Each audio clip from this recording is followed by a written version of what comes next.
Hey, my friends, welcome to the Tradie Success Podcast. Here with my wife, Frankie.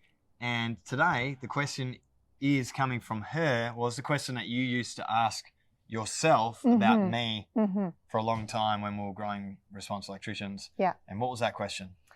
I really wanted to know, it was interesting because when we were talking about this, it was sort of like, what was behind the frustration? Because for a long time there was a lot of frustration. But the question I wanted to know in that time was, why couldn't you switch off in the evenings? So you'd finish work for the day at your 4 o'clock strict deadline. Yeah. And then you'd come home and you were there with us, with our young family, but I could feel that you weren't present. So why couldn't you switch off? Yeah. I think there's a lot to unpack here. It's a big question, and it's what a lot of people struggle with. And it's the pressure of owning so many responsibilities as a business owner. And we hear people talk around, oh, you wear so many hats as a business owner, but I don't think many people understand what that means. And I didn't for so long. And I didn't understand that it really does take a team to run a business well.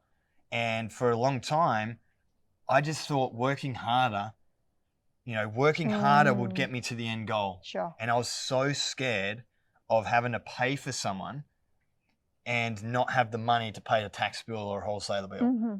But in my resistance to hire someone and grow the company and grow the team, I was putting myself under stress. I was putting you under stress, and I was, putting the team under stress. So I put a lot of pressure on the team to perform because of my inability to hand over responsibility to other people. And that's why I'm so passionate about our Freedom Fighters program, what we work on there, and helping people see and have awareness around this, because it does help families live a more sustainable, more balanced lifestyle. And you have to hand over those responsibilities, because as you grow and your business grows, more demands from clients, more volume of work, people think staff equals headaches, but bad staff equals headaches. Yeah. And with bad staff or poorly trained staff, it doesn't mean they're bad people, just poorly trained staff because of their history, their apprenticeship, all of the things that come along with, the staff that they hire, and not a structure in place to be able to train people and upskill people within the company. Yeah. I just didn't have that. I didn't have the playbook. I didn't understand how to do it. The importance of that. And so I'd try and do it all because it's better me doing it than someone else doing it shit. And for so long, I'd just try and get it done all by myself. And it wasn't until that strict deadline happened that I was like, oh shit. So we had a baby, just a bit of context here, had a baby.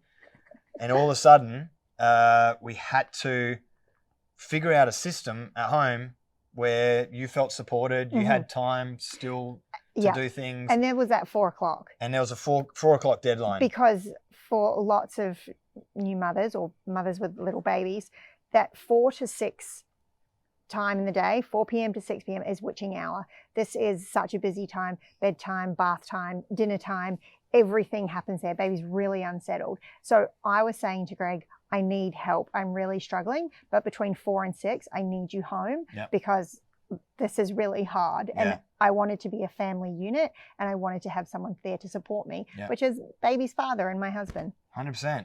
And I know a lot of people listening going, oh shit, that's us. Like that's get home on time.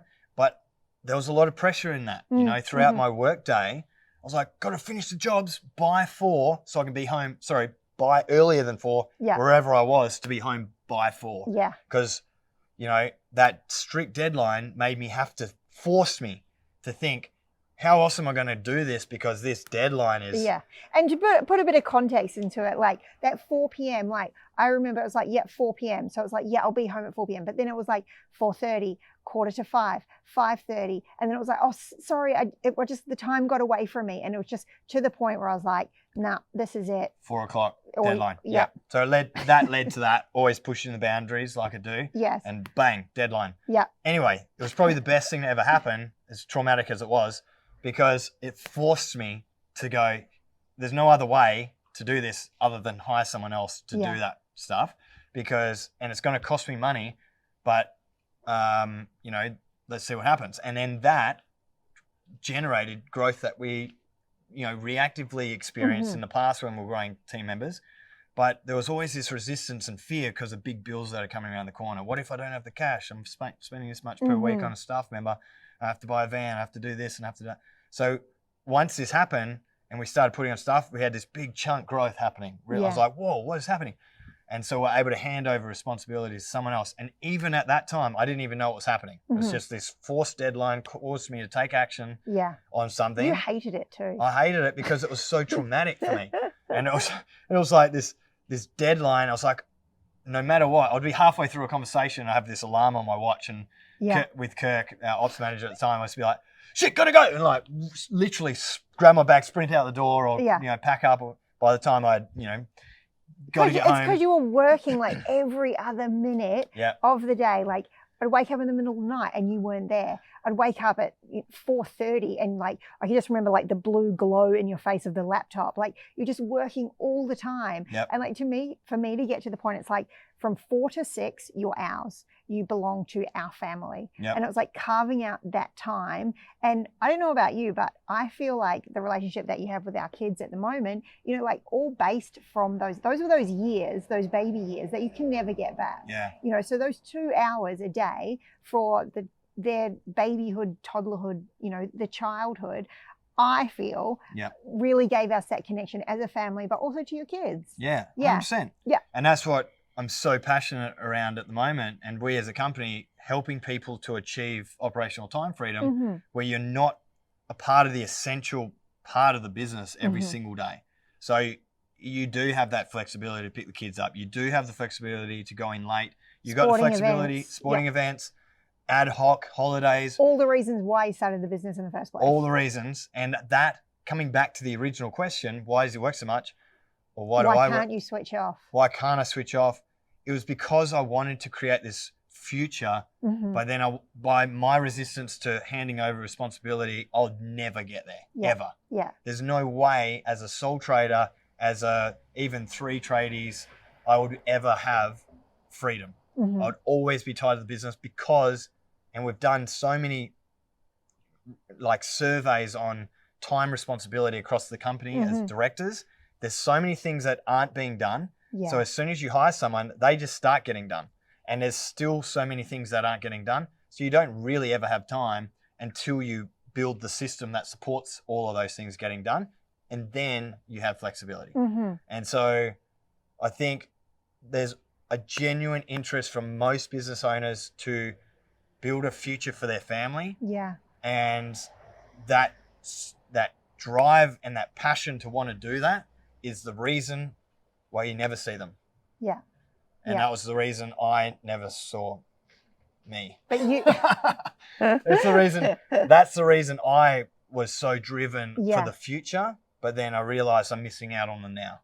So then how would you say, I mean, we did the 4 till 6, you will strictly be home, and maybe you weren't there sort of presently in mind, but you were definitely helping and a part of our family life. What would you suggest to people whose partners were experiencing this? So the business owner is finding it really hard to switch off. What are some of the things that you did to switch off? I know you used to leave your phone in the car for a while. But I think there's a lot to it. There's so much to unpack and there's so much to learn that I had to learn the hard way. And that's exactly why we have our Freedom Fighters program. It is not it is fast over a long term, but it's not like this week I'm going to fix everything. But within a year, we can completely transform people, their businesses, their families, everything. Putting systems in place. And it's one brick at a time, like building a house. We've got to do that one brick at a time and we'll get there. For steady foundations. Foundation, then grow. Because if so many people grow walls without the foundation, just the whole thing collapses. And that was us. Collapse, rebuild, collapse, rebuild, collapse. I was like, what the heck? So need to get the foundation right and then grow. And that's exactly what all of the things we do does for people. Absolutely. There you go. Anyway, guys, thanks for joining us. Hope you got some tips out of that. See you next time.